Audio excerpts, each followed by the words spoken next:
William Afton is a man who will forever be known as one or two things: a monster and a criminal.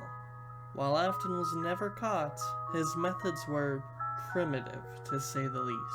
So then what would happen if he had access to something that could do the dirty work for him without placing him under suspicion? Well, let's look at what could have happened had William Afton found the Death Note. In order to explain how Afton got the Death Note, we'll say he found it similarly to Light in the original story, but it's just at a different place this time around for some reason. What really matters though is how this one instance changes the universe of FNAF forever. So here's how me and some of my writers think it would go down. Afton is rather intelligent, and having the rules of the book, I think he'd quickly realize the power he stumbled across and put it to the test. And here's where we see a diverging path. Assuming Afton hates some of his family, which is a theory people tend to have, I guess, I don't really know, he might test the book out on them. Maybe Michael, maybe his wife. Again, I don't know. Personally, I don't subscribe to the idea that he hates them all. He seems distraught over the crying child's passing as he wants to put him back together, or at least that's what I think Matt Pat said. I haven't kept up. What I personally see happening, based on where we're at in the timeline, is that Afton would use the book to take out Charlie, Henry's daughter.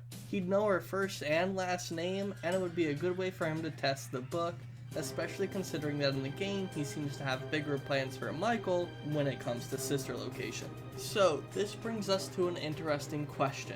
Would Charlie ever possess the puppet after this? I think it's safe to say William knows that he can write any cause of death that he wants for the victims. He'd probably be able to write realistic causes too, or something that you could at least explain away as a legitimate accident.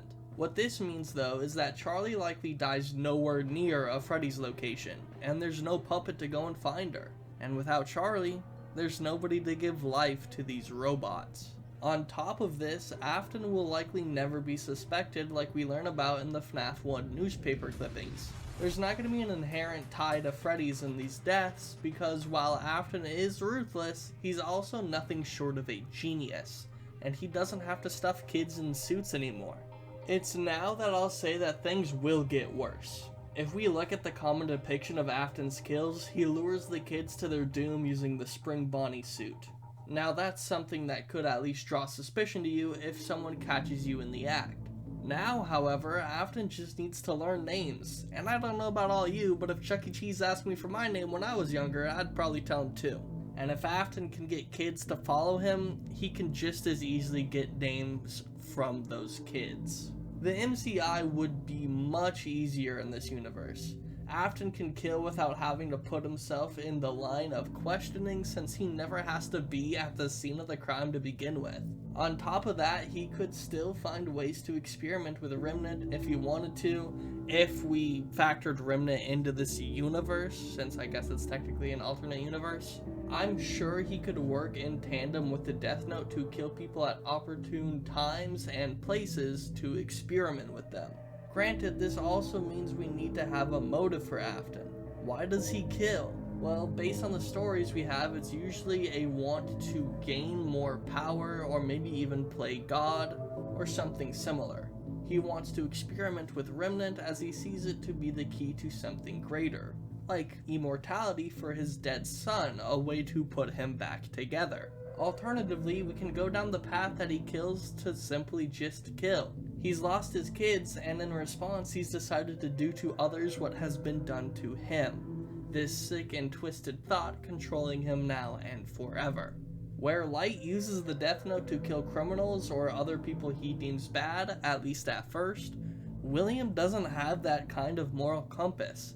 With either path, everyone is a potential victim to him, especially those who are gullible, like children. Now, here's an important question. Could people stop William? There's a couple different angles to approach this from, so here are some ways to do it. As for a rival or someone who might try to stop William, the primary candidate is Henry. I think William would be incredible at hiding the book, But in a world like FNAF's, who's to say Henry doesn't get tipped off by a specter that wants revenge? Could Henry figure out what's happening and that William's behind it? Maybe. I think it's possible Henry could suspect William after a while. He's not dumb and might be able to pick up on suspicious behavior from William. However, he would also need to prove that it's William, as without that book, I don't think William is getting caught. He can always just deny it and explain away behavior as part of the job. He's a mascot entertainer. Learning kids' names is just something he does. Another key point to look at is law enforcement and whether or not they could tie the case back to William. There's not a lot of information, however, as the kills seem much more accidental and less targeted compared to light-killing criminals. The only thing connecting them would be Freddy's, but that means they'd have to realize all these kids were at Freddy's within a random time frame before their passing. It wouldn't be easy to just figure that out. Meanwhile, as Afton dives deeper and deeper into his own insanity, he's gonna find ways to get the information he needs without having to be present to begin with. Within the games, he's capable of building characters that can mimic voices and smells. I believe it's safe to say here that Afton could plant cameras of some sort in the animatronics to essentially spy on people and learn their names. The worst part is that this could go on for years, as Freddy's wouldn't necessarily be seen as a problematic place in the eyes of the city, since there's no correlated murders. With no plausible way to tie the crimes back to William, it would fall to Henry to catch him. He might notice William talking to Ryuk, someone who's not there, or maybe William slips up about the book at some point. But William knows Henry probably just as well, if not better than Henry knows William. They're business partners after all, and I don't know if it's known exactly if Henry always knew what William was up to. Henry would have to decipher the fact that William is using the Death Note, which already is difficult considering the nature of his skills being very inconspicuous. On top of that, Henry would then need to get his hands on the book or find a way to catch William confessing to the kills without William finding out, because if he does, then Henry's next in the book. Henry can go in the book whenever William deems him a loose end, so he's constantly on a timer. There's just so much going against Henry here, it's pretty much unlikely he would ever solve this case. But maybe he doesn't need to. This is a universe where kids can possess animatronics and force people to experience eternal damnation. Simply being dead doesn't mean your story's over, and William is proof of that himself to an extent, as are most of his victims in these games. What this means though is that some souls, even without a place to go, might persist in an attempt to seek vengeance. And I think I know how they'd get it. His name is Michael Afton. Michael is a supernatural power of his own. He gets scooped and his internal organs are replaced by a pile of spaghetti wires. When he shoots the mess out of his system, he's told he won't die and gets right back up while seemingly lacking internal organs. Despite missing his heart, Michael then sets out to track down his father. On his journey, he does some of the most selfless things a man with no heart could ever do. He works to set the souls of the kids free. His story comes to an end when he's locked both his father and sister, as well as others, in a maze of fire in an attempt to kill his dad once and for all and let the children rest for good. Now, we know this doesn't work or something because of UCN, and that maybe Afton isn't actually dead yet. I really couldn't tell you where the story's going right now, but Freddy Fazbear's Pizzeria Simulator is an incredible ending to this part of the story, and it sees Michael right all the wrongs of his father and put an end to him, embracing the otherworldly elements his father once tried to master in order to do so. Here I can see him doing the same thing. He'd likely know better than anyone else that William is up to no good.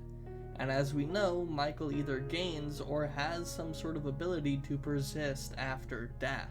His mission here is the same as his mission in the games. Let the restless rest by taking out his father once and for all. And for him, it'd probably be easier than ever. All he has to do is find the book, write William Afton, and his father dies. And as someone who probably has to listen to William's rambling all the time, and also in the games manages to navigate his underground murder facility, I think he could probably find the book. With William dead, the town of Hurricane is safe once again, as the string of deaths just seemingly stops. Nobody but Michael knows what happens. Well, him and the souls of those he's helped put to rest. How does Afton finally bite the dust, you may be wondering? Well, that's for you to think about and discuss. How would you put the bastard down?